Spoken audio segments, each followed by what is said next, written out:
ਓੰਕਾਰ ਸਤਿਨਾਮ ਕਰਤਾ ਪੁਰਖ ਨਿਰਭਉ ਨਿਰਵੈਰ ਅਕਾਲ ਮੂਰਤ ਅਜੂਨੀ ਸੈਭੰ ਗੁਰ ਪ੍ਰਸਾਦ ਜਪ ਆਦਿ ਸੱਚ ਜੁਗਾਦਿ ਸੱਚ ਹੈ ਭੀ ਸੱਚ ਨਾਨਕ ਹੋਸੀ ਭੀ ਸੱਚ ਗਿਆਨ ਧਿਆਨ ਕਿਛ ਕਰਮ ਨ ਜਾਣਾ ਸਾਰ ਨ ਜਾਣਾ ਤੇਰੀ ਸਭ ਤੇ ਵੱਡਾ ਸਤਿਗੁਰ ਨਾਨਕ ਜਿਨ ਕਲ ਰਾਖੀ ਮੇਰੀ ਸਭ ਤੇ ਵੱਡਾ ਸਤਿਗੁਰ ਨਾਨਕ ਜਿਨ ਕਲ ਰਾਖੀ ਮੇਰੀ ਵਾਹਿਗੁਰੂ ਜੀ ਕਾ ਖਾਲਸਾ ਵਾਹਿਗੁਰੂ ਜੀ ਕੀ ਫਤਿਹ.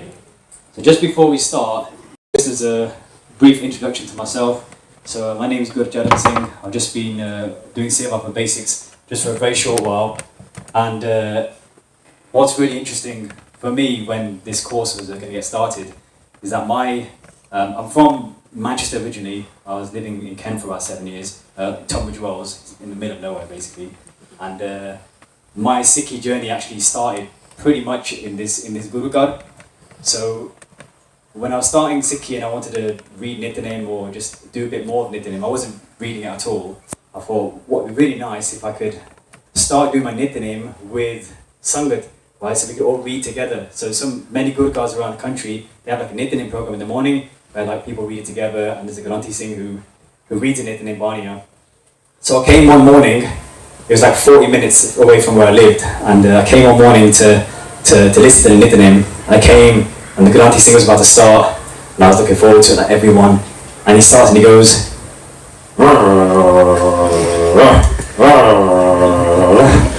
I was like, what? He was basically saying it so fast, he's mumbling. Has anybody heard him do that before? And I was literally like, what is he? How am I meant to understand or listen to what he's saying?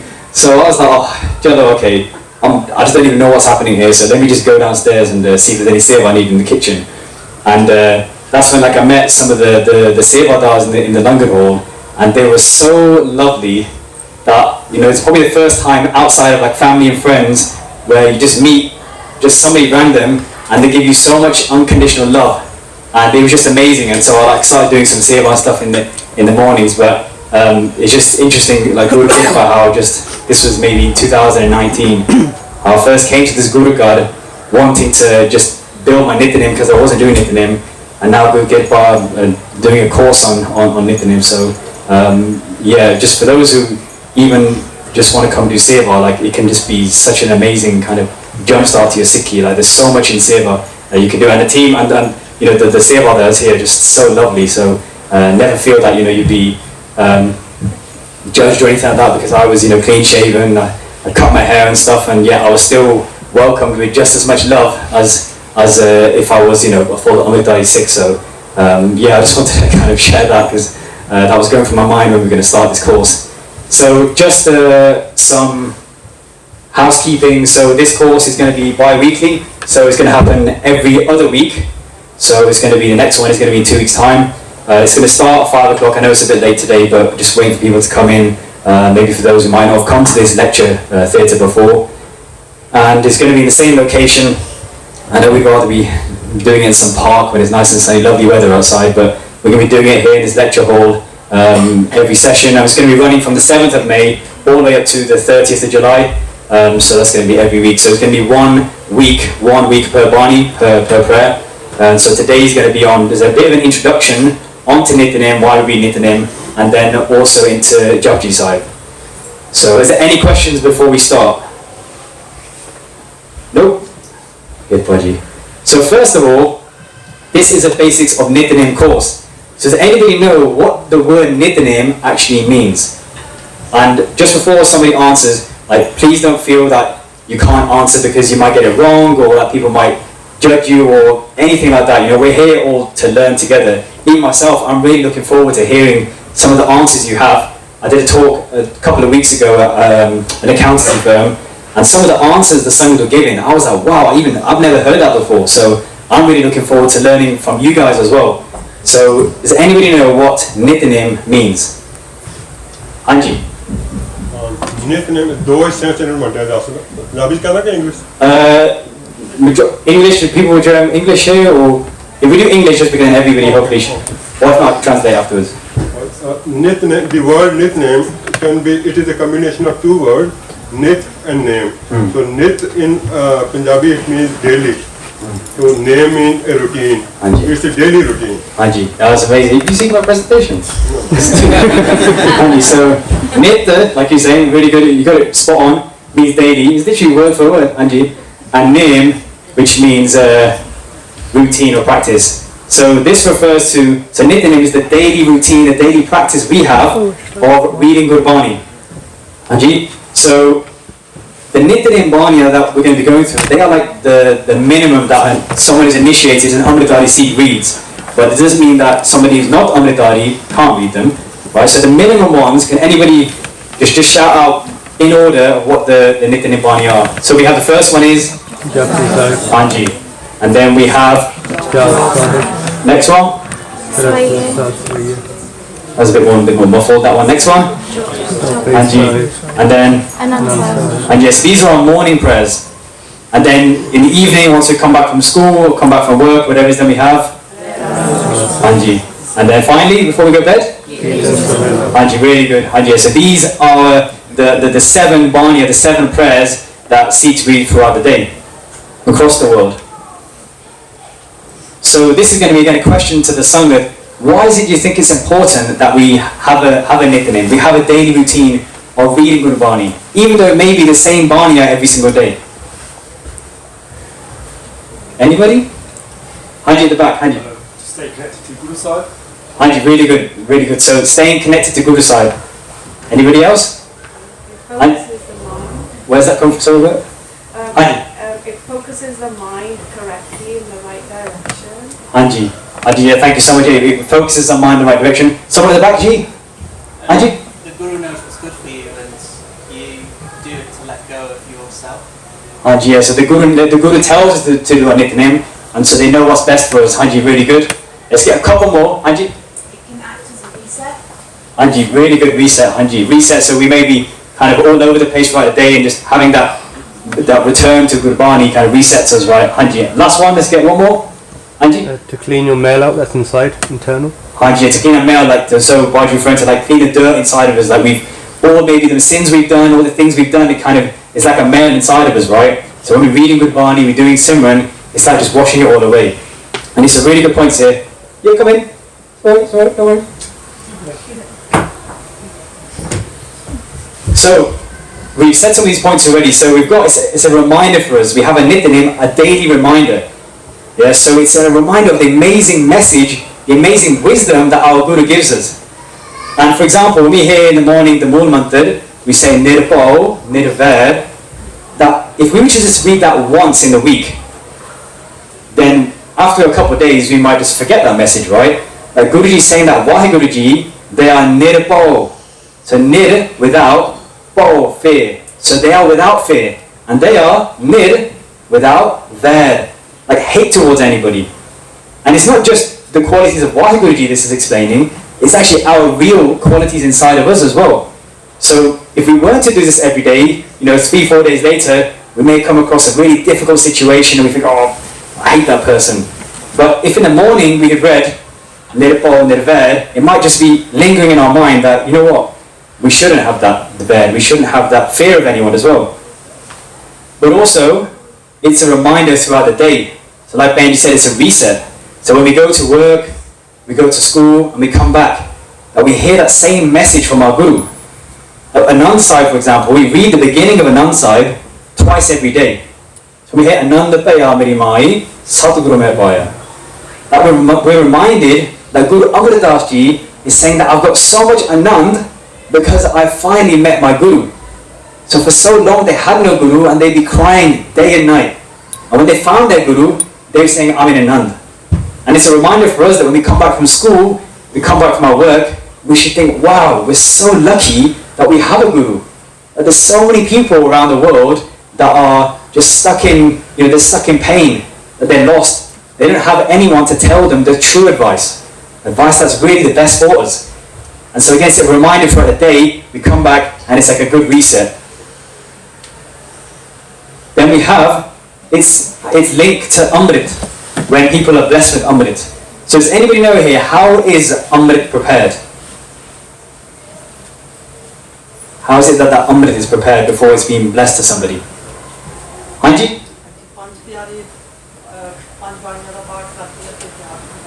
Hanji, yeah, really good. So basically we have a sidewall part down, so like an iron bowl, and in there is placed water and then sugar crystals, and then a kanda is used, so a double-edged sword, so sharp on both sides, is used to stir that water.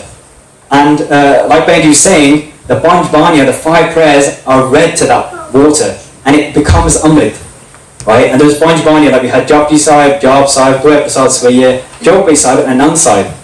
So if those 5 prayers are making that water and sugar crystals into amrit, then imagine what it's doing to our body. Does anybody know how much % of our body is made up of water? All I can hear is like 70%. 70, bang on, exactly. 70% of our body is made up of water. So imagine reading those, what effect that those 5 prayers that makes amrit is having on our body every day. Right? How amazing is that? Then we have it as an expression of love. Right? That when you love somebody, you want to show them your love. You want to spend time with them. You want to speak to them. You want to say to them that I love you. And reading Gurbani every single day is our expression of love to our Guru. I was saying that I love you so much that every single morning, the first thing I want to do is I want to speak to you. In the evening and at night time. And there's a Sakhi from Sant Baba Harnam Singh Ji, an amazing Gursikh in a Sant who's in India, in Rampur Khera.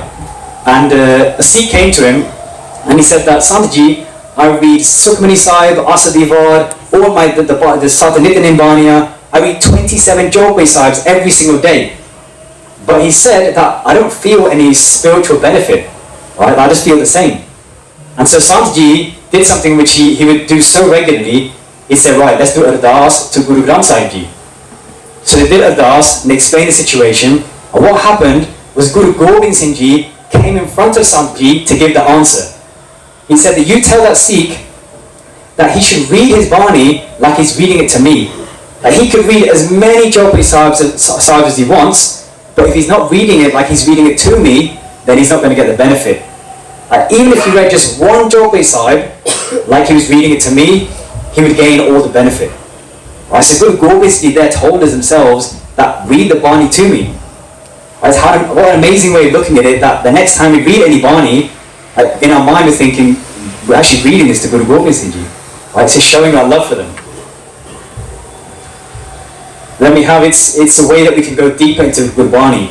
So Gurbani is so deep, it's like an ocean that we need to keep going deeper and deeper, and we do that by reading it again and again. You know, I can't just say, right, I'm going to read one Japji Sahib and that's it, complete. I don't need to do it again, I understand it completely. We have to keep reading it again and again. And who does like algebra or quadratic equations or anything at school? Anybody? Put your hands up. Yeah, so what my experience was when I was studying for maths, is when I'd be given a formula or an equation, I'd be like, I'd look at it and I'd be like, oh, no way, I can't even get that. I don't even know what x to the power 3, all that kind of stuff is. But I'd have to look at it again, and again, and again, and eventually after rereading it, trying to understand it, then all of a sudden it would just click. I would like, oh, that's what it means. And it's the same Gurbani, we need to keep going at it again and again and again, because it's so deep. And many of us experience that we may read a Gurbani Pankti, a Gurbani line once, but then in a few months or a few days' time, it can mean something completely different to us. Has anybody experienced that before? But afterwards they reread Gurbani and they're like, oh, actually, that's a different meaning to me.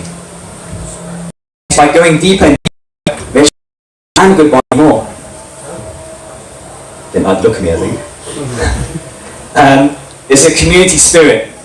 So it's something that actually links all the Guru Sikhs together, all the Sikhs together. Our Nityanim links us. It's something we have common throughout the day. So, for example, when I socialize with my friends, then if it's in the evening, we'll all say to each other, when are we doing it outside? Right? Have you done it? Are we going to do it? What time should we do it together? Or if we're going to like a Kirtan program late at night, and we're coming back at like 1, 2 a.m. in the morning, then we know it's Amrit Vela time, which we'll talk about later. And we'll say, well, let's do our Panchbaniya, right? It's that time. So it's something that actually links us all together, that we all read that Gurbani. And finally, when we read something again and again and again, then we start to memorize it. Like we think of, who here has like heard a Disney song like 10 times, that's it, they know all the lyrics. I know some people know the lyrics to Frozen here, definitely. And it's the same thing, right? When we listen to something again and again, then we start to learn it. And imagine then, there's a saying that says, Bani Ganta, Paisa Gant. Which means if we have our Bani, our prayers memorized, then it's like having paisa, money in our pocket at all times that we can spend. So if we knew, for example, Jopay side, off by heart, then imagine that any time somebody we know, they need help or advice, or ourselves are in a situation, then if we have the wisdom of our Guru in our minds at all times, then we can use that wisdom. We can draw from that wisdom of the Guru. And interestingly, a few hundred years ago, like there weren't iPads or iPhones or mobile phones in general. So here today, we get such easy access to watch on our phone, right? We can just pull up, we've got the whole of Guru Granth Sahib Ji on our phone. But back in those days, it was so rare to find a Bhoti Sahib written. So many Gurus, as a minimum, written him off by heart. So many Bani knew off by heart, because that's the only way they could actually is if they learned the good Bani off by heart. And nowadays we get so many Guru Sahibs and Guru Granth Sahibs that are just being printed in the thousands, but it kind of makes us take for granted that we have access to this good Bani. So again, by reading this Bani every single day, slowly, we start to memorize it, and we have the wisdom in our head all the time. So, on to Japji Sahib.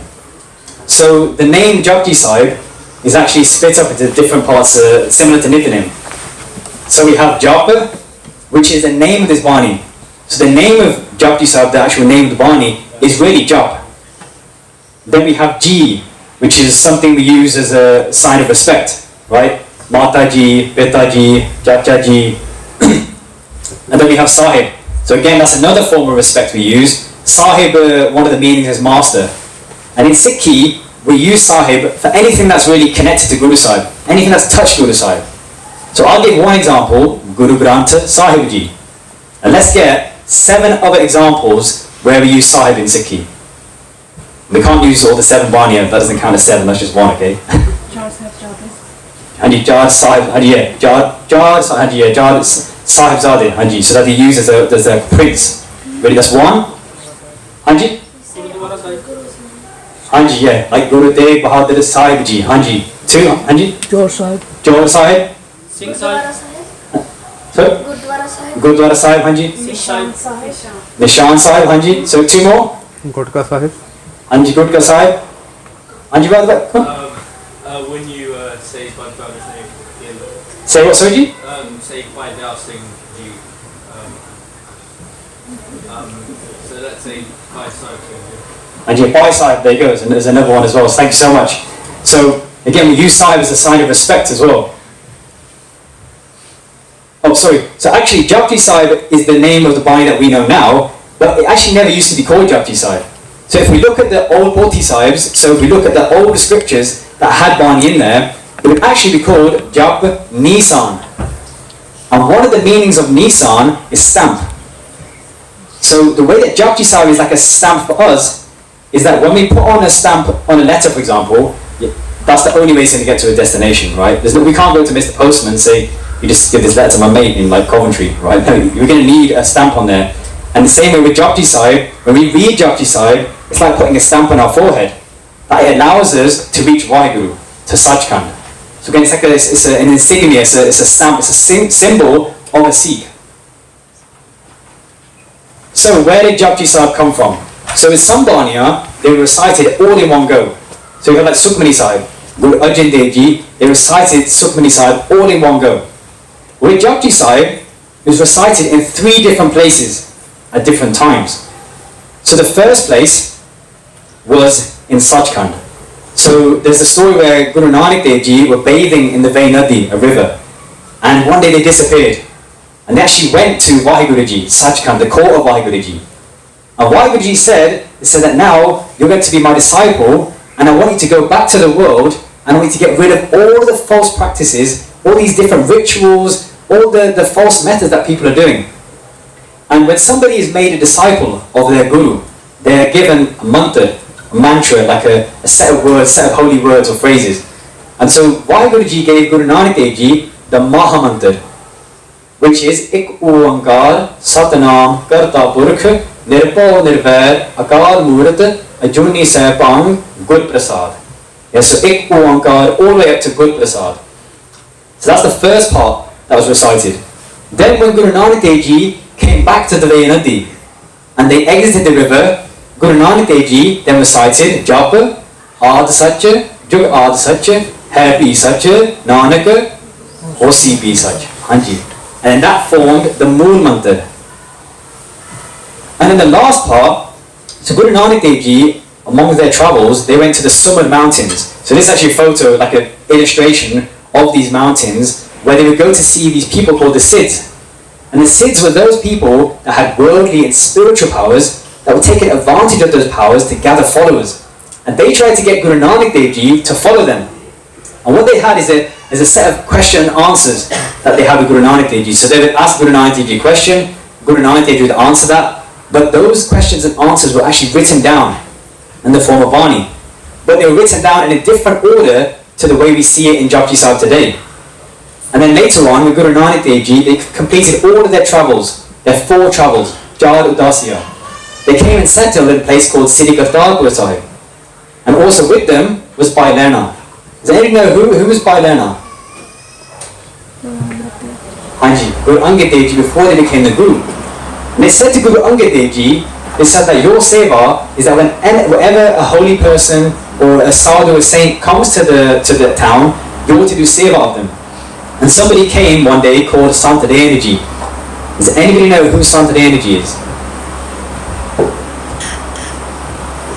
So Santa Energy, when Guru Nanak Dev Ji, when they were younger, their father wanted them to start doing some business. Because at that time, Guru Nanak Dev Ji, they just wanted to meditate, they were just throwing out all the pots and pans, giving it to all the poor people, those less fortunate. And their father, Baba Galuji, they said that, right, what I want you to do is, I'm going to give you some money, I want you to go to the next town, buy some items really cheap, and then sell them for more money to make a profit. So on the way there, Guru Nanak Dev Ji, they saw some sadhus, some saints, sitting by the side of the road. Some of them were holding their hands up for ages, some were up with one leg up. They were doing all these different types of austerities, these difficult types of meditation. And Guru Nanak Dev Ji came across them and thought, these guys don't look like they've eaten for a while. Why don't I buy them food? That would be the best profit. So Guru Nanak Dev Ji then bought food, bought supplies, and gave them all to them. And the leader of those sadhus, those holy people, was someone called Santa Energy. So later on, after Guru Nanak Dev Ji traveled the world, this Santa Energy thought, wow, that same Guru Nanak Dev Ji is being praised by so many people across the world. Why don't I go visit him? So they came to Siddhi Kartarpur Sahib, saw Bhai Lehna, and they said that, look how many followers Guru Nanak Dev Ji has now.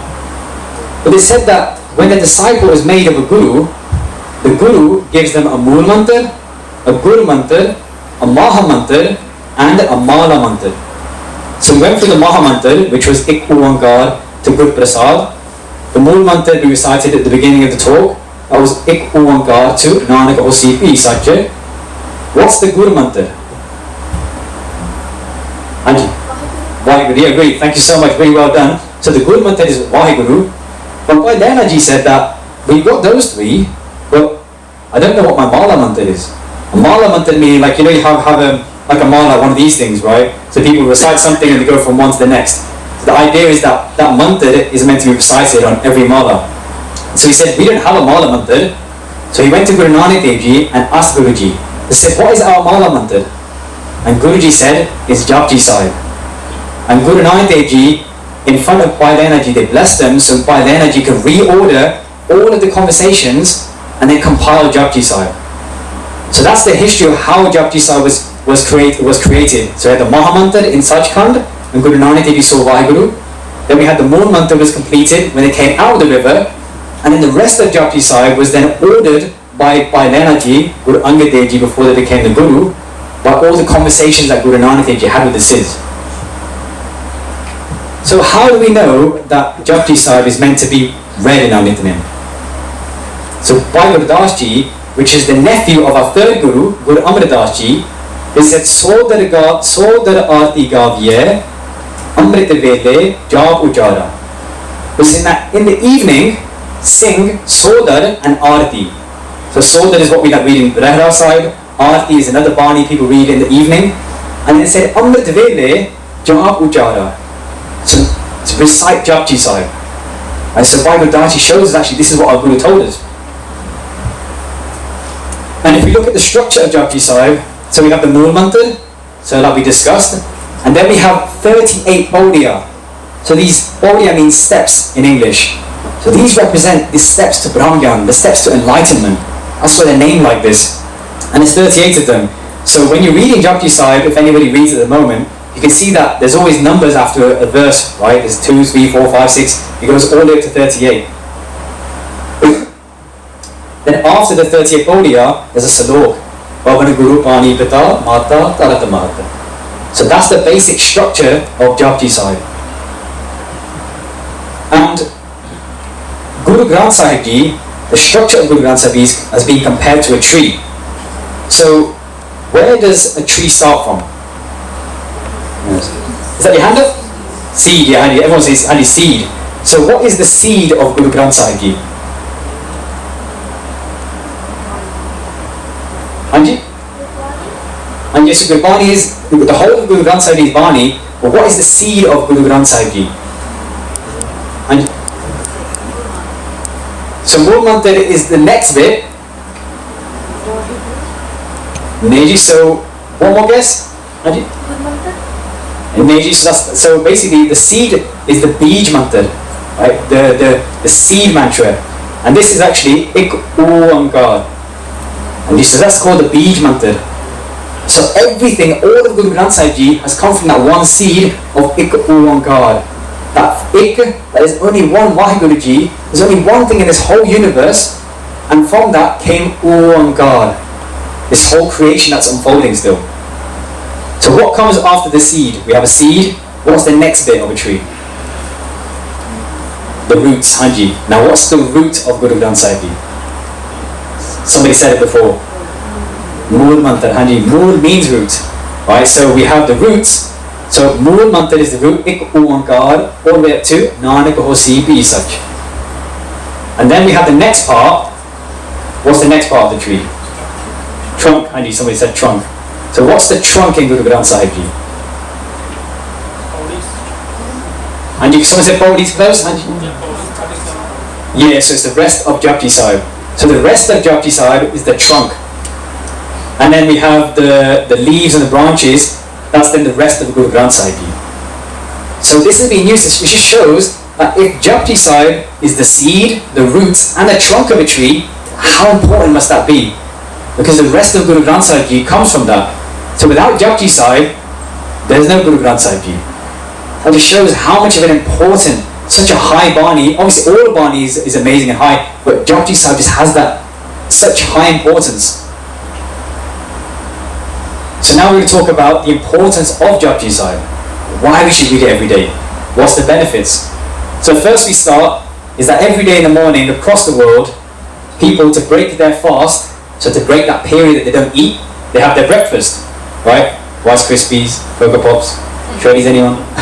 So that's protein, I'm finished for the rest of the day if I protein, I ain't going anywhere.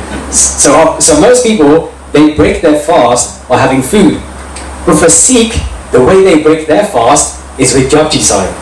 Right? It's our spiritual breakfast. That it feeds our soul, right? Our Atma. So that's one important, the first thing that Sikhs do, they read Japji Sahib, and then after that, after they've done their prayers, then people have their breakfast. That is also a meat-free breakfast before anyone tries to get me cancelled, right? So then, one story of the importance of Japji Sahib is one involving Guru Hargobind Sahib Ji. So what happened is Guru Hargobind Sahib Ji, they asked the Sangha, they said, who here can read Japji Sahib Shuddh, meaning with perfect pronunciation? And after asking 3 times, a Sikh came forward, and his name was Bhai Balaji. And they said to Guruji that I think I might be able to read it Shuddh, but only if you bless me. If you tell me to read it, then I'll read Japji Sahib. And so Guru Hargobind Sahib said, go, read Japji Sahib. But before they started, Guru Hargobind Sahib Ji, they got off their throne and then they put Bhai Gopala Ji on a higher level. Does anybody know why did Guru Hargobind Sahib Ji do that? Why did they get off their own throne and put Bhai Gopala Ji on a higher level? Because they're reading Gurbani. Anji, because they're reading Gurbani. Look at the respect that even our gurus had for Gurbani when somebody was reading Gurbani. And so Bhai Gopala Ji, they started reading Japji Sahib and they were reading it with so much concentration, so much love that Guru Hargobind Sahib Ji thought in their mind, before they were really happy. They thought, wow, they're reading it so perfectly, so shuddh, that what can I give them now? I need to give them something. And they thought, maybe I'll give them a sarupa, or what you receive sometimes after a function, they put around your head. And then Guru Sahib thought, nah, that's not enough. I can't just give them a sarupa. And they thought, why don't I give them rule over a whole village? And they thought, even that's not enough. And they thought, okay, let's give them rule over 5 villages. And they thought, no, that's not enough still. Okay, let's give them rule of the whole world. Let's make Bhai Gopala Ji king of the whole world. And then Guruji thought that even the king's rule over the world comes to an end. So why don't I give him rule over other worlds, apart from Earth? And then Guruji thought, you know what, none of these are worth somebody reading Japji Sahib with such perfect pronunciation, shuddh, and the only thing left now to give them is the Guruship. I'm going to make Bhai Gopala Ji the next Guru. So when Bhai Gopala Ji reached Sadok, so they started Pavana Guru Pani Pita, Guru Hargobind Sahib Ji, they got up. And in the corner of their eye, Bhai Gopala Ji saw that Guru Sahib was getting up. And they thought, Guru Sahib must be well happy with me. He's going to ask me, what do I want? And in his mind, he remembered that Bhai Bidhi Chand had given Guru Sahib 5 horses. And each one of those horses was worth 125,000 rupees. In those days, that was, even today, that's still a lot of money. Imagine how much it must have been worth in those days. And he thought, okay, one of these horses is Guru Sahib's, that's fine. 3 of them have been given to other Guru Sikhs, I accept that. But there's one left, and that's the one I want. So when Guru Sahib came to them, they said, I'm so happy, you read it so perfectly, that what do you want? I'll give you anything you want. And the Bhai Gopala Ji said, I want one of those horses. And Guruji said, you want one of those horses? He said, I was about to give you the Guruship. You were going to become the next Guru. So the Guru Sahib accepted what Bhai Gopala Ji wanted. They gave him the horse. They even gave them a really expensive saddle, some gold, a sarupa, and he said that your family generations in the future, they'll all receive mukti, they'll all be liberated. But it just shows then actually how much importance like Guru Hargobind Sahib Ji had on reading Japji Sahib, but also purely as well. So there's 2 lessons we can take from this. One is that how important Japji Sahib is, but also how much emphasis Guru Sahib put on actually reading it perfectly, right, with pronunciation. So we can do that via Santya. So I think they have Santya classes here, where they teach you like Uda, Erda, how to read Gurbani. It makes such a difference. I remember when I was starting Sikhi a few years ago, and I was just reading Japji Sahib just from the transliterations, and then a couple of years later, when I started reading Guru's Kirpa from Gurmukhi, it just makes such a difference. Right? There's so many different sounds that the English just doesn't replicate. Right? So those are 2 things we can take from that story. So in the past, even today as well, it wasn't uncommon for somebody to be reading 25 Japji Sahibs. There were many Sikhs who read 25, 51, 84, over 100, and so it shows how much discipline they must have had. If we just think, if someone's reading Japji Sahib like really, really fast, it's about 10 minutes, let's say, right? If you try really hard to 10 minutes. If someone's doing 25 Japji Sahibs a day, that's 250 minutes, so what, just over 4 hours. So imagine the discipline they would have to have every day to read that many Japji Sahibs. But they wouldn't be reading it just for fun, right? Just like, I'm just going to spend 4 hours reading Bani. Yeah, nobody would do that normally. They would have experienced the benefits and how important it was. Right? They were experiencing the fruits of that. And one such Guru Sikh who reads so many Japji Sahibs was Sant Jainal Singh Ji. So they were really influential in fighting for the rights for Sikhs in the events leading up to and including 1984. And some of the Sangat, they had heard that Sant Ji was reading over 100 Japji Sahibs a day. And they were thinking to themselves that Sant Janel Singh Ji, they're going from village to village, they're doing speeches, speaking to Sangat, spending all this time in the protests. They thought, how can they be doing 100 Japji Sahibs a day? Even if we calculated 10 minutes per one, it's 1,000 minutes. There's no, how can they do that? So they managed to get the courage, they built up a bit of courage, and they thought, right, let's ask Samji. Let's ask them, how are they doing this? So they went to Samji and said, we've heard you do 100 Japji Sahibs a day, but we've never seen you do it. Where did you find the time to do that many Japji Sahibs? And Sant Janel Singh then laughed, and they brought the heads of those Guru Sikhs to their chest, and they said that from each pore of my body, a Japji Sahib is being recited. And when the Guru Sikhs had their ears to their body, they were in shock that from each pore they could hear Japji Sahib being read. So again, it shows, like, if Santaji was doing 100 Japji Sahibs, how important just a Japji Sahib is. That's the Bani that was being read from each one of their pores. So, just before we talk about Boli Sahib, just want to touch on one of the teachings of Guru Sahib. They tell us that there are 8.4 million life forms. These are life forms that we're like trapped in, right? That we keep going round and round in these life forms. We die, we're born again, we die, we're born again in these life forms. So you can see in the picture there's quite a few life forms there, but even that is just such a small percentage of the life forms. And Guru Sahib tells us that we've now been given this human life form. We're so lucky. We could have been any one of these other ones. We could have been, an ant, a fly, a tree, a rock. We've been given this human life form that we have the ability to connect to Guru Sahib. And we have the ability to be liberated. Right? So when we reach enlightenment, when we're one with Vaheguru, we don't have to keep going back in these again. And so Guru Amar Das Ji, they gave a var, a blessing. They said that person that goes to this place called Boli Sahib in India, so that person that bathes in the well there, goes in the first step, says Japji Sahib, then goes and bathes again, then goes to the second step, says the Japji Sahib, then back again to the third step, all the way up to the 84th step. This is that person gets liberation. They get mukti. And they don't have to come back into this cycle of birth and death again. So again, Japji Sahib has been used for this. Could be any other Bani. But again, look at the importance placed on Japji Sahib by Guru Amar Das Ji. Then we have Sri Muktsar Sahib. So in this city there's 5 Guru Ghats. So this one is Sri Tukti Gandhi Sahib. And the backstory of this is that when Guru Gobind Singh Ji and the Sikhs were fighting in Sri Anandpur Sahib, 660 of the Sikhs said to Guru Sahib that we have to go. It's too difficult.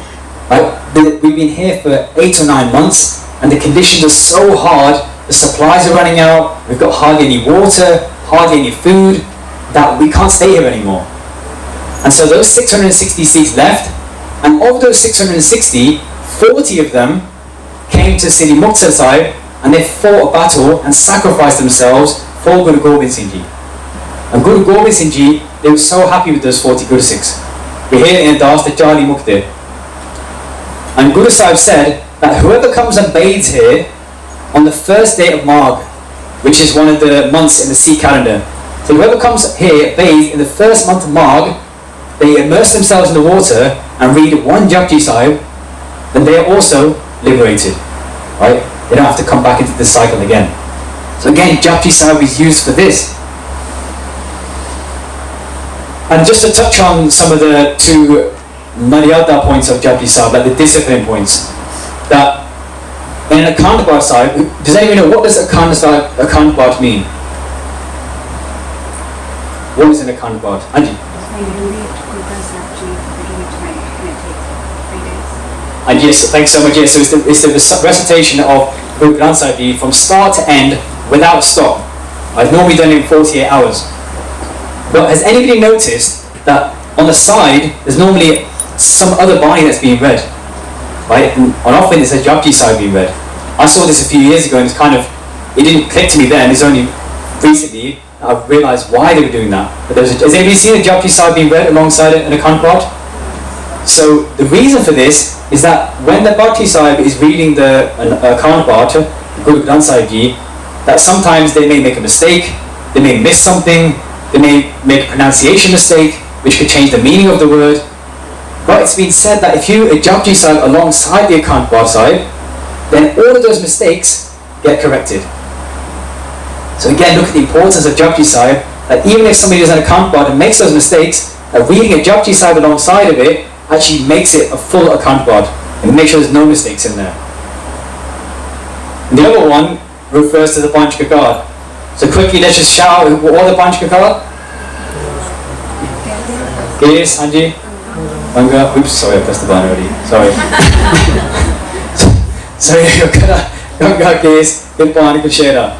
So, if 3 of these leave our body, so either the Gara, the Kirpan, or the Ganga, if 3 of these leave our body, that if we do a Japji Sahib, then we're forgiven. Right, so we're meant to keep these on our body at all times, but by doing a Japji Sahib, for these 3 things that leave our body, we're forgiven. Right, so it's a Maryata, it's a discipline that people have. So again, look at that, Japji Sahib forgives us for making this mistake. So now we're just going to go through some key messages of Japji Sahib. Let me check time, make sure we're all right. Time. Oh wow, that's 5. So we're going to start first with Amrit Vela. So we mentioned Amrit Vela a few times now. Does anybody know what is Amrit Vela? Early hours of the morning. Hanji, early hours of the morning, Hanji. So roughly speaking, it's like between 3 and 6 in the morning. The kind of official Amrit Vela time is 3 hours before sunrise. Hanji. So and Guru Sahib tells us in Japji Sahib the importance of Amrit Vela, along with some of the teachings. So we're just going to look at this one body. So Guru Sahib starts with, oh that's unfortunate. Oh, I'll just read it anyway. It says, Sajja Sahib, Sajnai, Pakhya, Pao Abad. So Guru Sahib starts by saying, Sajja Sahib, that Vaheguru Ji, the master, is Sajja, is true. So what makes something true? So in Sikhi we refer, Guruji talks about things that are false and things that are true.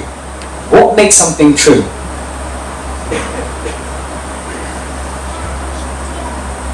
Is that a hand up? Where is your name? No? So, Anji.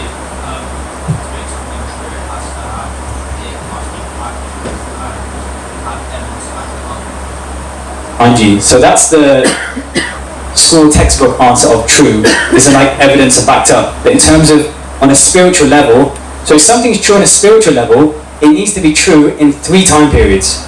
It needs to be true in the past, in the present, and the future. So for example, myself, this body is false, it's not true. Because even though I may be true now, I'm here now, everybody can see me, but I wasn't always true in the past, right? I was only true 21 years ago. Okay, 31 years ago, before I try it. Okay, so only 31 years ago I was born. Before then, I didn't exist, right? I wasn't true. And in the future, I'm not always going to be here as well. So I couldn't be classed as true. But Vaheguru Ji, they were Aad Sach, Jugad Sach, Hai Bhi Sach, Nanak Hosi Bhi Sach. They are true in all 3 of those time periods. Always have been true, they are true now, and will always be true in the future. So Guru says, Sajja Sahib, Sajnaye, so their name, their naam is true.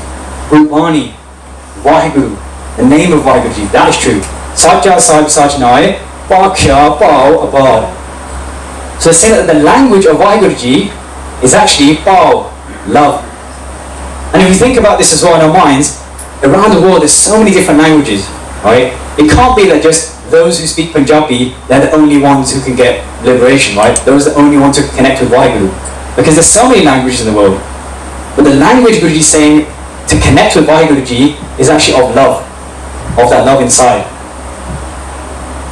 And the next Pankti, they said that everybody is Aakha, they're speaking, Mangah, they're begging, Dehe.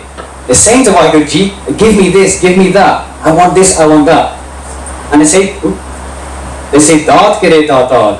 They say that the Datar, that giver, they keep giving us these gifts. Right?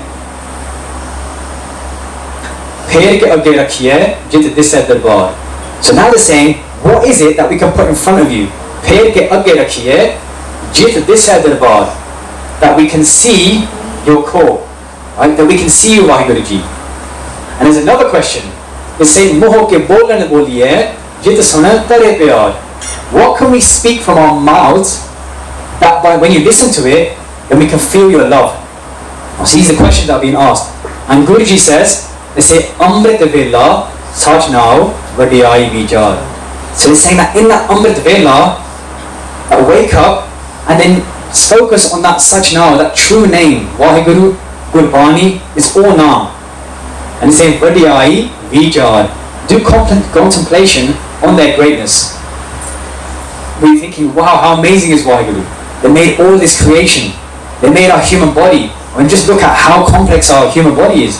When it's cold, our hair stands up. The way our eyelashes are made. Our eyes, how complex they are. And so do that vichar and Waheguru. They say, Karmi aave kappada, nadri mokhdwar. They say, via our karmi, via our karma, our actions in our previous life, that we've actually attained this kappad, the clothes of this human body. So we're here now sitting a human, not only just a human, but we're sitting in the Guru God, in the home of the Guru, because of the actions of our previous life. Nadari Mokhdwar. That to actually get to that door of liberation, to get to that place where we can meet Waheguruji and become liberated, we need Nadari. We need that glance of grace by Waheguru. We need them to bless us. And we do that by making them happy. By living a righteous life, by remembering Waheguruji. The last pankti on this body, Nanak eva janiye, sab ape sachayar. The Guru Nanak Dev Ji is saying that know this, eva janiya, know this, that sab ape sachayar. That everything in this universe is Waheguruji. There's another pankti, sab govinda hai, govinda bin nahi koi. Actually recognize that every single thing in this universe, from the smallest thing to the biggest thing, is Waheguru. It's that light, even inside every single one of us today, we have that light of Waheguru inside us. So that was Guru Nanak Dev Ji's answer to that. And one of the, like we heard Waheguruji tell Guru Nanak Dev Ji, he said, get rid of all these false practices that are taking place in the world. All these ritualistic practices that are diverting everyone's mind from what they should really be focusing on remembrance of that Waheguru. So the Siddhs, they were asking Guru Nanak Dev Ji about each of these questions, each of these practices that was happening at the time. So the first one, which you can't see, is saying, Soj jai soj na ho gai, ye soji lakhavar. So Guru Nanak Dev Ji is saying that Soj jai, that by bathing outside, externally, which was a practice back then, where people would go to these different spiritual pilgrimage places, they would bathe, thinking that by washing themselves there, that all of their sins, they would become pure. And even just on a daily basis, they thought that if they just clean themselves so much, that again they're going to be pure. But if we just think about this even on a personal level, if, for example, right now, let's get really angry and I'll just go like flip this table, everything, let's get so angry, right? Now, if I was to now go home and just have a really long shower, scrub myself, it's not really going to make me a better person, right? It's not going to make a difference, right? So Guru Nanak is saying, Soj jai, by bathing, Soj na ho gai, that you don't become pure on the inside. Je soji lakhavar. Even if you were to bathe 100,000 times. So they're giving this teaching to the Siddhs, that this practice that you're going to all these places, that you could bathe 100,000 times. On the outside, but on the inside, you're still not going to become pure. Then they say, Chup na hovei, je lai, the hard of it. So another thing back then was that people thought if they didn't speak, people would stay quiet for years and years. That if we did this, then we would become quiet in our minds, and again, we would reach Waheguru. What Guruji is saying here, they say, Chup that by becoming silent, by not speaking, Chup na hovei, that our mind doesn't become silent. And we're just going to do a bit of an experiment here, which is always quite fun. So what we're going to do is we're going to close our eyes, and we're going to see how long we can go without a single thought coming into our mind. So we're going to try what Guru Nanak is telling, right? So we're not going to speak from our mouths, we're going to see how long we can go without a single thought. But if a thought comes into our mind, then I just want you to put your hand up, yeah? But keep our eyes closed so no one gets embarrassed, right? And when someone puts their hand up, I'm going to say stop, and we're going to restart. Let's see if we can just get to 10 seconds. Okay? So everyone closes their eyes, and I'm going to say start, right? So when I say start, as soon as a thought comes into your mind, hand up. Yeah? So ready, start. stop. Right, restart again. Ready, start. Stop. Right, let's do it one more time. No, we've got 2 seconds. Ready, start. Stop. So it just shows, right, how hard it is, even if we were to remain silent with our mouths, that our minds are just still going on and on and on. Right, this is what Guru Sahib is telling us. They say, so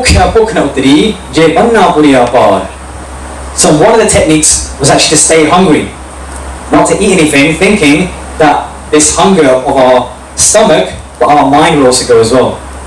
But Guru Nanak Dev Ji said, you can try that, but even then, so the hunger of the hungry, does not go away, even if we were to tie up all the things in the world, all the possessions, the materials, all the latest gadgets, everything you want, even if you were to tie all of that up, the hunger inside of you still wouldn't be satisfied. And I know this myself, like the amount of times where when I was younger, I would want like the latest game. There's a new game coming out on the Xbox or PlayStation. Xbox, because I don't really like PlayStation. And when the game came out, I was like, well, that's it. As soon as I get this game, that's me finished. I don't have to have anything ever again. I'm going to be so happy. I'm just going to play the game. And I play it, and after a few days, I'm like, it's boring now, right? And with anything else as well, like even with earning lots of money, we'll earn and earn and earn, but thinking is going to give us happiness, but that hunger inside of us still doesn't stop, right? Now we look at, like, for example, when I was working, I started at a really low salary, and every year we have like a pay rise. And so I remember thinking, right, if I get a little bit more money, I'm going to be happy now. I'm like proper happy. So I got an extra bit of money, and I was like, nice. And the next year I was like, well, if I get a bit more money, then I'll be really happy. I'm not going to ask for any more, that's it. And I get a bit more money. And it just never ended, right? It's just the way it works. And Guru Sahib is telling us here, they say that the hunger of the hungry doesn't go away, even if we were to have every single thing in this world. They say, Sahasa Syanapa Lakhohe Pa Ikna Jalena. Now we can have Sahasa, 1,000 Syanapa, cleverness. We can read all the books we want, all the scriptures, we can get all this knowledge, we could be the best at arguments, have every answer for everything. Right? But, Lakhohe, so we can have 100,000 of those 1,000 clevernesses, but not a single one of those are going to go with us to the end. Right? So when it comes to our time to go and all of our actions are seen, what have we done? The good things, the bad things. Yeah. If I become the master of maths, I'm not going to say to Waiguruji, but I know what the square root of 9 is. And he's not going to go, oh yeah, that's fine. Oh, that's fine. You're fine. All of your sins are going to be wiped off. Right? All of these clevernesses is not going to make a difference. Right? That actually remembering Waiguru and our good actions is what's going to make the difference. So this is what the Siddhs now ask. They say, give us such yada or yeah, give it all there to Tebal. Say, how can we become that form of Waiguru, that form of truth? Give it all there to Tebal. How can we get rid of this false thing in front of our eyes? Yeah, this food, this rubbish. And this thing in front of our eyes is the ego. Right? That stops us from being with Waiguru. This ego that I think I am separate from you, and I'm separate from you, and that I'm separate from the world, and that I'm separate from Waiguru. But like we said earlier, Sab Gobind hai, Gobind bin nahi koi. Everything is Waiguru. But it's just our mind thinks we're separate. And Guru Nanak Dev Ji give them the answer, Hukmar Jai Charana, Nanak Likshana. They say that walk the path of Hukam. Accepts that whatever happens is because Waheguru Ji said it to. Right? Hukam is the order of Waheguru. Like for example, if we were to drive back now and the car broke down or something, it doesn't break down. But if the car breaks down, it's just Hukam. I have to accept it. I can either be dukh and be like, oh my god, a company's broken down, this has happened, it's the worst thing ever. Or I could listen to what Guru Nanak Dev Ji is saying and say, walk the path of Hukam, accept it, and that's the key to happiness. Acceptance. Nanaka Dikshana. And Guru Nanak Dev Ji is saying that I've written this Hukam, the Hukam of the Guru, in the rest of Guru Granth Sahib Ji. So, one of the other questions that Guru Nanak Dev Ji answered was something that is actually really prevalent today. Everybody is chasing, fame. They're chasing the likes, the subscribers, the followers on Instagram. They're trying to, live as long as they can. And Guru Nanak Dev Ji is amazing. They actually answer these questions in Japji Sahib how many hundred years ago? Guruji says, Je jug chare arja, hor the soni hoye. So that if you were to live for the 4 ages, so the ages in Gurbani, which are Sat Yug, Treta Yug, Dwapar and Kal Yug, right, these 4 ages that basically repeat themselves. And we're now in the age of Kal Yug, the age of darkness. Because if you think about it, it's so hard for us actually to focus on Waheguru. We have so many distractions. We've got Amazon, Netflix, Disney Plus, we've got our phones, social media. It's so hard to just sit down and say, you know what, I'm going to do some Simran. So Guru Nanak is saying that if you were to live for the 4 ages, which works out to be about 1 million years, and then say, Hor the Suni Hoye, and even if you were to times that by 10, so if you were to live for over 4 million years, and Nava Khanda vich jani hai, na latalle sab goye, that if you were to be known in the Nava Khanda, in the 9 continents, so around the world, and na latalle sab goye, that with you everybody was to follow you, so you'd be followed by everyone in the world, and Janga na rakhai ge, just kirat jagle. So if you were to have a good name, Janga na rakhai ge, your name was really, really popular, it was well respected, it was a good name. And just kirat jagle, and everybody was to sing your kirat, your praises. Oh, you're so good, you're amazing, you're the best ever. And Guru Nanak tells us that Jetis nadar na avei, avadana pucheke. That if Waheguru doesn't give you their glance of grace, if they don't bless you, avadana pucheke, nobody's going to ask about you. You're going to be no one. So it's addressing actually that even today, more so, that people try all these things, they try to be known by everyone, try to get the most followers, they want the best name, they want people to praise them, but if Waheguruji doesn't bless you, nobody's going to ask about you, right? And again, making Waheguruji happy is how they bless us. And this is the classic one. So when I was getting into Sikhi, the amount of people are telling me, oh, you could just be a good person. Do a few ritual things that we do in culture, that just be a good person and you'll be fine. And Guruji even tells us the answer to this, if we were to do this. So they say, sorry, it's cut off again, they say, Tirtha Tapa Daya Tatadan. So if we were to go on all the Tirtha, so the pilgrimages, these 68 places that will believe that if you were to go to each one of these places and bathe, that you would be liberated, you would become pure.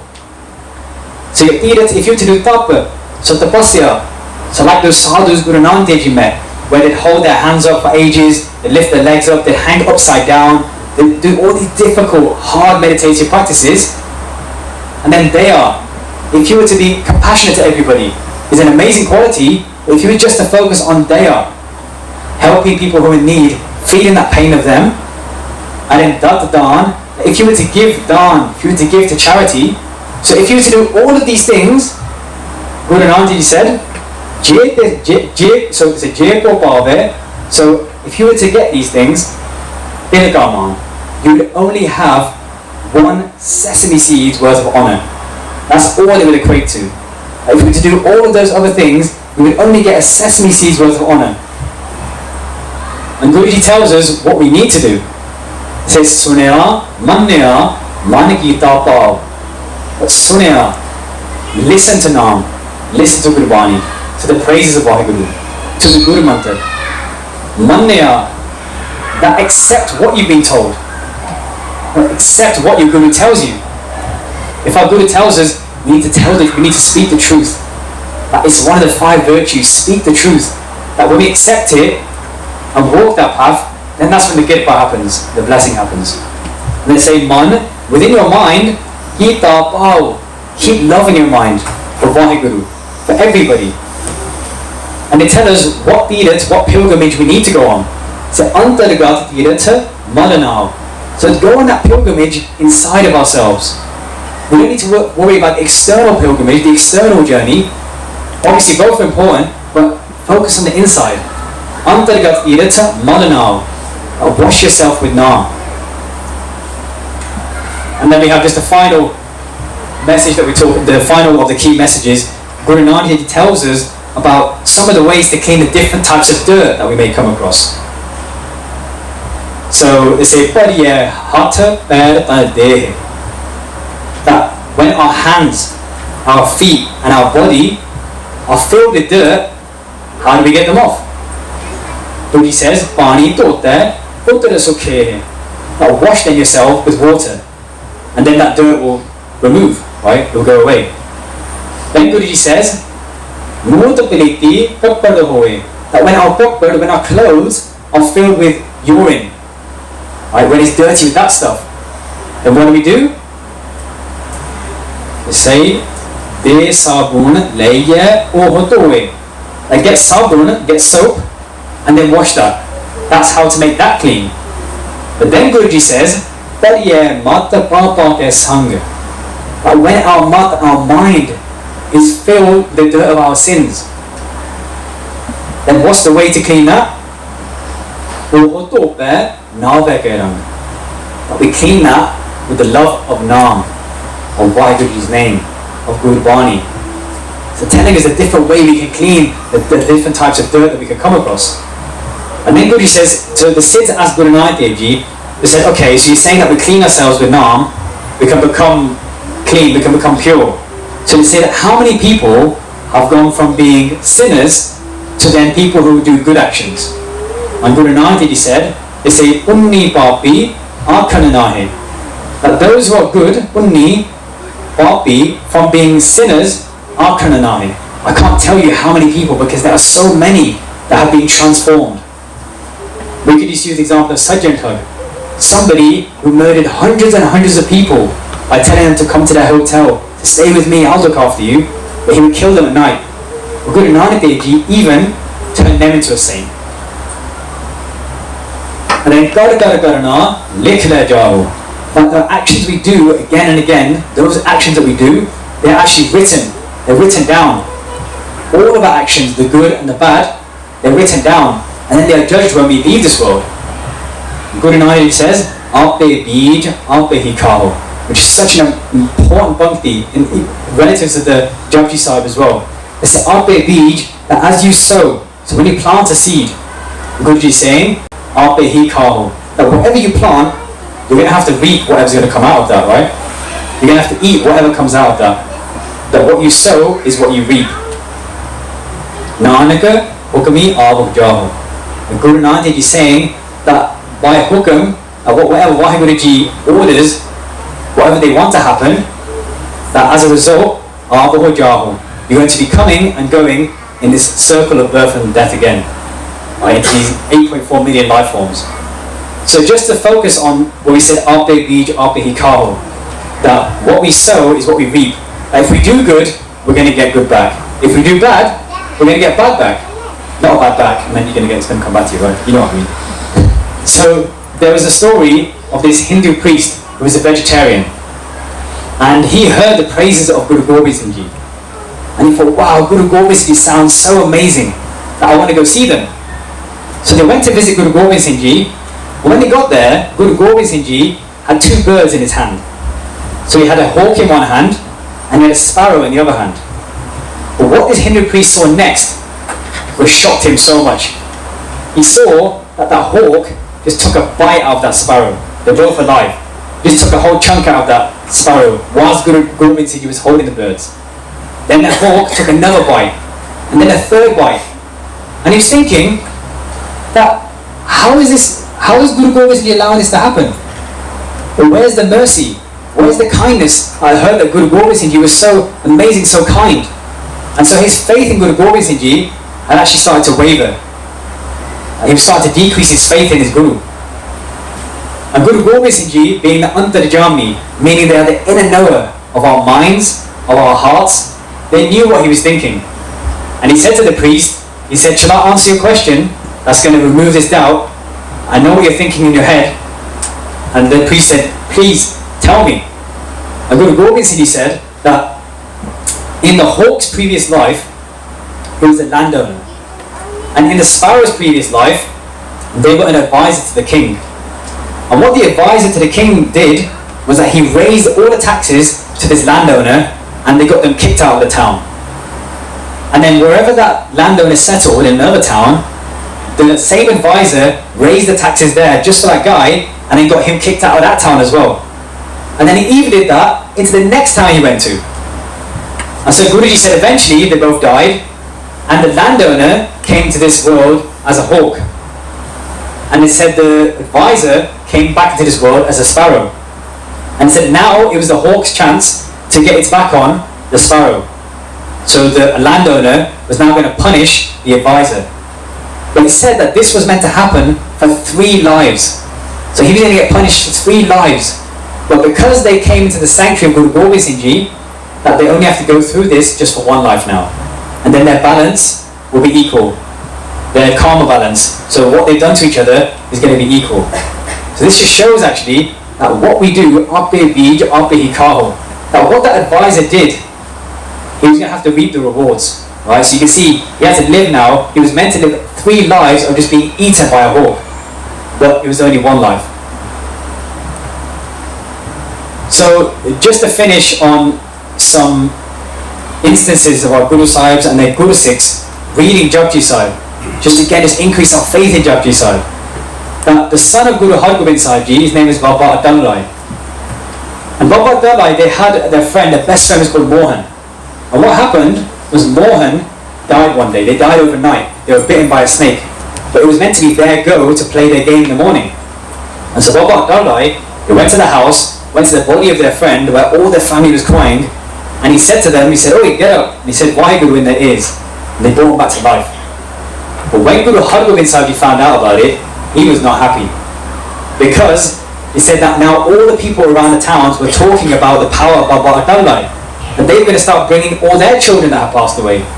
And Guru Hargobind Sahib Ji said, this is that now you tell me, O son, Baba Atal Rai, that 1 life was meant to go. But that 1 life still needs to go now. So you tell me, is it going to be me, or is it going to be you that has to leave this world?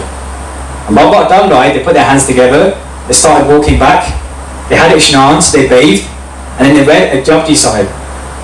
And they lay down, put a white chadar, a white sheet over their body, and then they left this world. So the last thing they did before they left this world was a Japji Sahib. Then we have Guru Arjan Dev Ji, their Shahidi Purab, that day where they sacrifice themselves is coming up in the next few weeks. And again, Guru Arjan Dev Ji, after being on that tatti tawi, that hot plate, sacrificing themselves for hours and hours, and having hot sand poured over them, that when it came time for them to leave this world, they had 5 things read Japji Sahib to them 5 times. Again, the last moments was hearing Japji Sahib. And the same with Guru Tegh Bahadur Sahib Ji. So I'm sorry we're going through these sakyas shortly, but it's just to show the importance of Japji Sahib. That when Guru Tegh Bahadur Sahib Ji, they said to that executioner, they said, before you try and kill me, I'm going to sit down, I'm going to do a Japji Sahib part, and when I lower my head to show you that I finished, then you can try. Then you can try and kill me. And what happened was he told, before the executioner tried to kill him, he said to the executioner, I want you to wrap that sword in paper and then put a string over it. And then you can try. And what happened is when Guru Tegh Bahadur Sahib Ji sacrificed himself and their head came off their body, that sword still had the paper and the string intact. So it showed everybody that the executioner didn't kill Guru Tegh Bahadur Sahib Ji, that Guruji, they sacrificed themselves. And again, the last moments were Japji Sahib. And it's the final of the Sakya. One of Guru Tegh Bahadur Sahib Ji's companions, they were called Bhai Mati Das Ji. And Bhai Mati Das Ji, they were told by the Mughals, they said, look, you need to convert to Islam or we're going to kill you. And they said, we'll give you everything you want. We'll give you women, we'll give you money, we'll give you food, anything you want, we'll give you. But Bhai Mati Das Ji said that, I'm not turning my back on my Guru. So what they did is they said that now we're going to execute you. And the way they did it is they got a saw and they were going to saw him in half.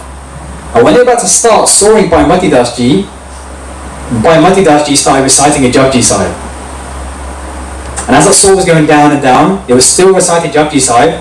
And when they finished sawing the body, and the 2 parts of the body fell to both sides, it was written that Japji Sahib was still being read from that body part, from each halves of the body. They become one with Japji Sahib. And again, it shows us how important is Japji Sahib. How many Guru Sikhs, how many of our Gurus chose to recite Japji Sahib as their last breaths. So, just the last slide now. So, over the next 7 sessions over 14 weeks, we're going to be going through each of these Baniya. and listening just to Japji Sahib, to the importance of Japji Sahib, and how many Guru Sikhs and our Gurus read Japji Sahib, that hopefully we can all take a step forward, including myself as well. Now, if at the moment, for example, we're not currently listening to or reading Japji Sahib, then maybe after today we can start listening to Japji Sahib. So it's only about 15 minutes I think on YouTube, and we can start listening to Japji Sahib. And if we currently listen to Japji Sahib, but we don't read Japji Sahib, then maybe we can start to read Japji Sahib. But if the whole of Japji Sahib might be a bit difficult, then maybe you can start doing maybe the Mool Mantra one day, then add one pauri maybe every day, every few days. So it's like a sustainable, steady path that you're going on. So if you were to do just one pauri a day, adding extra, within 1 month, you'll be reading Japji Sahib. But because it was like a small step journey, it doesn't seem as like such a big task that you have to do. And those that read Japji Sahib, but they haven't memorized it, then again it's a chance for us actually to maybe try and memorize Gurbani, memorize Japji Sahib. That we can say it whenever we want. We could be waiting at the bus, we could be waiting for something, waiting for food to come, while we're making food, we could just recite Japji Sahib. How amazing is that?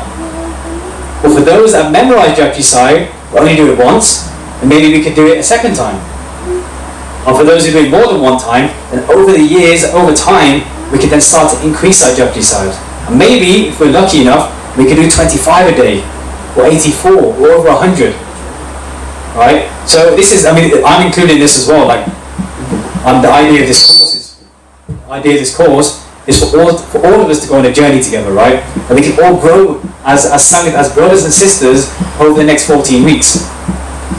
And Bhai Gurdas Ji, we mentioned earlier on, the nephew of Guru Amar Das Ji, they have a Panti, they say in their Bani, they say, Charana Sarana, Guru Ek Penda Jai Jag, Sat Guru Penda Aage Hoye Led Hai. They say that person, that Sikh, that takes one step to the sanctuary, to the feet of the Guru, making just that one step, they say that the Sat Guru Ko Dependa, the Guruji takes millions of steps towards us.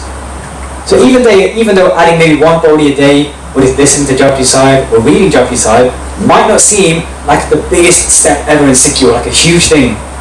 But that is such a big step to be able to say that, you know what, I'm listening to Japji Sahib now, I'm reading Japji Sahib, I'm doing more than one Japji Sahib.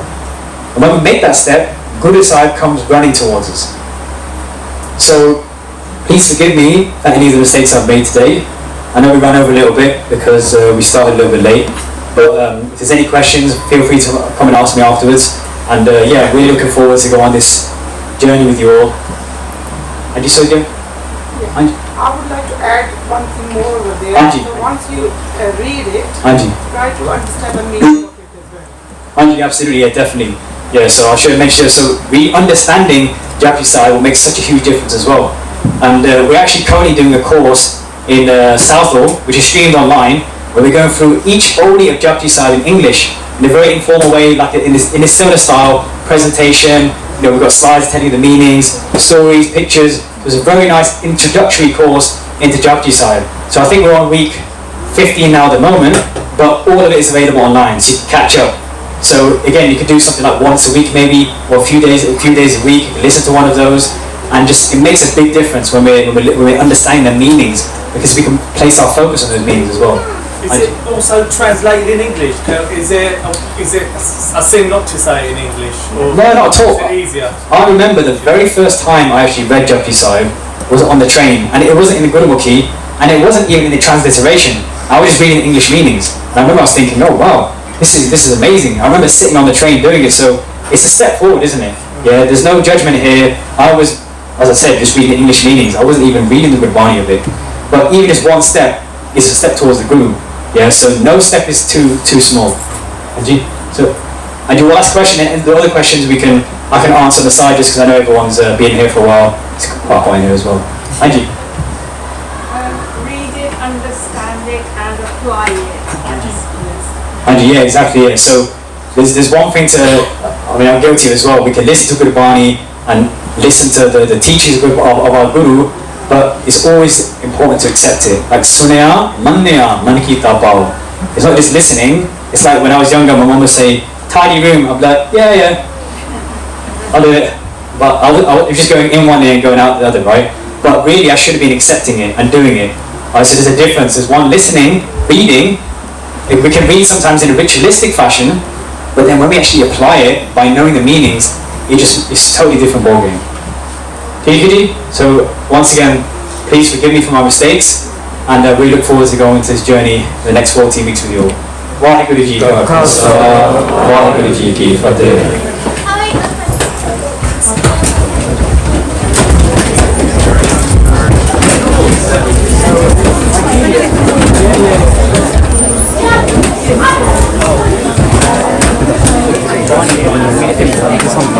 Yeah, there were ordered some pencils, some pens, and then we've got loads of paper downstairs. What we did, just set it up before, arrived a half hour early, load of paper out, and